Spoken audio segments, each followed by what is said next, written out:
फेंक काहे हो?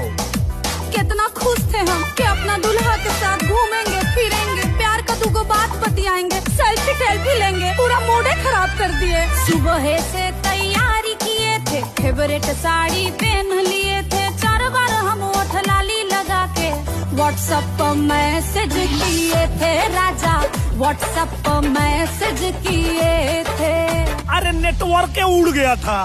जब तक तुम्हारा घमंड रहेगा, रतिया के खाना बंद रहेगा, बीबी से हाथ धोना पड़ेगा, दुआरा पर डेली सोना पड़ेगा। अरे डेंगू वाला मच्छर काट देगा। जब भी प्लान बनाते हैं आप हमको भूलियाते हैं। Sorry my mistake. अब सूखा हुआ किसमी से निकले,